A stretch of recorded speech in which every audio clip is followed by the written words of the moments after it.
नमस्कार दोस्तों, राधे राधे, जय जय श्री कृष्णा। दोस्तों, वास्तुशास्त्र के अनुसार हमारे घर के जो मुख्य द्वार होते हैं वो 2 पल्ले का होना चाहिए। बहुत सारे लोग 1 पल्ले का ही द्वार बनाते हैं, तो ऐसा द्वार नहीं बनाना चाहिए, 2 पल्ले का द्वार होना चाहिए।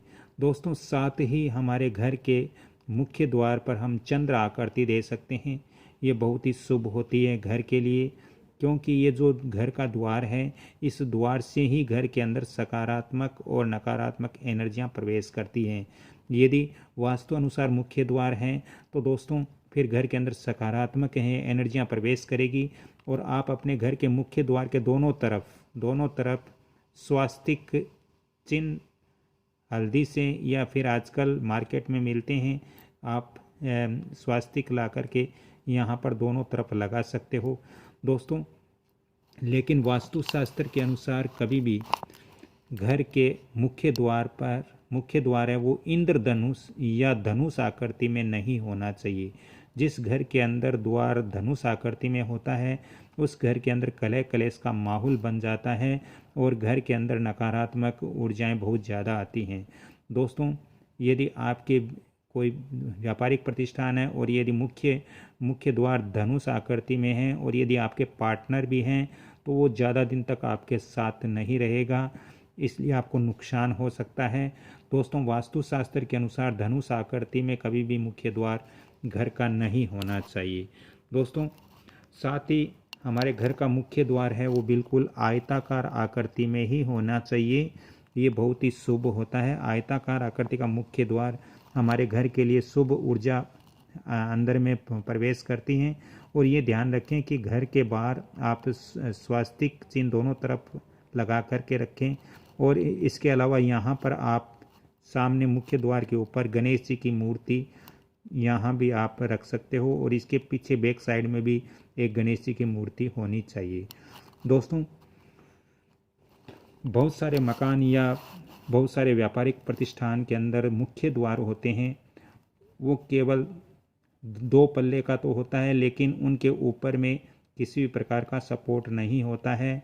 ये सपोर्ट नहीं होता है, इसलिए ये मुख्य द्वार अशुभ माना गया है। क्योंकि मुख्य द्वार की जो चौखट है वो दोस्तों चारों तरफ होनी चाहिए, ऊपर भी होनी चाहिए, नीचे भी होनी चाहिए और इधर इधर दोनों साइड में होनी चाहिए। 4 कोण वाले चौखट ही वास्तु अनुसार शुभ रहती हैं। दोस्तों, आजकल मैं बहुत जगह देखता हूँ, विजिट के अंदर भी देखता हूँ कि लोग पाश्चात्य सभ्यता को अपनाते हैं और घर के मुख्य द्वार पर या घर के जो कमरे हैं उनके ऊपर दहलीज नहीं रखते। दोस्तों, दहलीज रखना वास्तु अनुसार बहुत ज़रूरी है।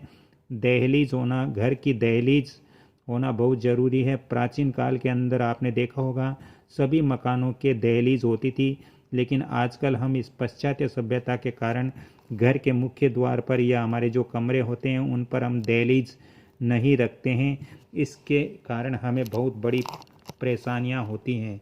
दोस्तों, घर की दहलीज होने से आपके घर के अंदर जो खर्च है वो कम होंगे, आपके पास पैसे बचेंगे, पैसे रुकेंगे। और ये जो दहलीज होती है घर की, ये हमारे घर के अंदर बुरी शक्तियाँ आने से बचाती हैं। दोस्तों, इसलिए घर की दहलीज रखना बहुत ज़रूरी है। आजकल 99% मकान है उसके अंदर दहलीज का उपयोग नहीं करते, दहलीज नहीं लगाते, इसलिए वो बहुत ज़्यादा परेशान रहते हैं। तो इस चीज़ का आप ध्यान रखें कि वास्तु अनुसार मुख्य द्वार या फिर हमारे घर के जो कमरे हैं उन पर दहलीज लगाना बहुत ज़रूरी है। दहलीज होना अति आवश्यक है। दोस्तों, यदि दहलीज नहीं होगी तो नकारात्मक ऊर्जाएं सीधी आपके घर के अंदर प्रवेश करेगी और घर के अंदर नकारात्मक ऊर्जाएं फैल जाएगी, जिससे आपके घर में कलह कलेश, लड़ाई झगड़े या अकाल मृत्यु या स्वास्थ्य संबंधित दिक्कतें बहुत सारी आ सकती है। इसलिए वास्तुशास्त्र के अनुसार दहलीज का बहुत महत्व है, दहलीज रखना बहुत ज़रूरी होता है। दोस्तों, इसके अलावा हमारे मुख्य द्वार पर ये हमें ध्यान रखना चाहिए कि मुख्य द्वार पर कहीं भी ब्लैक कलर की पट्टी नहीं होनी चाहिए। ब्लैक कलर किया हुआ मुख्य द्वार पर नहीं होना चाहिए, क्योंकि काला कलर राहु का प्रतीक होता है। इसलिए कभी भी द्वार के ऊपर काला रंग या नीले रंग का उपयोग आप नहीं करें। दोस्तों, वास्तुशास्त्र के अनुसार हमारे घर के मुख्य द्वार हैं वो ईशान की तरफ रख सकते हैं, उत्तर की तरफ रख सकते हैं, पूरब की तरफ रख सकते हैं, दक्षिण की तरफ रखने से हमें बचना चाहिए, पश्चिम की तरफ हमें रखने से बचना चाहिए। दोस्तों, आज की ये मेरी जानकारी कैसे लग रही है? यदि अच्छी लग रही है तो कृपया इस वंदना भोजक चैनल को आप लाइक शेयर सब्सक्राइब जरूर करें और बेल आइकन घंटी के निशान पर भी क्लिक करें ताकि मेरा भी मनोबल बढ़ेगा। दोस्तों, साथ ही हमारे घर का जो द्वार है वो स्वयं बंद होना और खुलने वाला द्वार नहीं होना चाहिए। आजकल हम बहुत सारे घरों के अंदर द्वार अपने आप बंद होते हैं और खुलते हैं, तो ऐसी स्थिति हमारे घर के अंदर नहीं होनी चाहिए। दोस्तों, द्वार खुलते या बंद होते समय ज़्यादा आवाज़ भी नहीं करना चाहिए।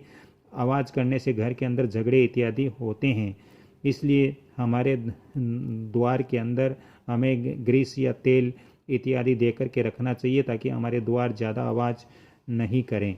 दोस्तों, ये जानकारी अच्छी लग रही है तो इस वीडियो को आप लाइक शेयर सब्सक्राइब जरूर करें। और यदि आपको ज़्यादा ही वास्तु और ज्योतिष से संबंधित परामर्श लेना हो तो मैं आपको फ़ोन नंबर भी दे रहा हूँ 7901718402। इन नंबरों पे आप कांटेक्ट करके वास्तु और ज्योतिष संबंधित जानकारियाँ प्राप्त कर सकते हो। तो राधे राधे, धन्यवाद। अगली कड़ी में फिर मिलता हूँ, तब तक के लिए आपसे क्षमा चाहता हूँ। जय श्री कृष्ण।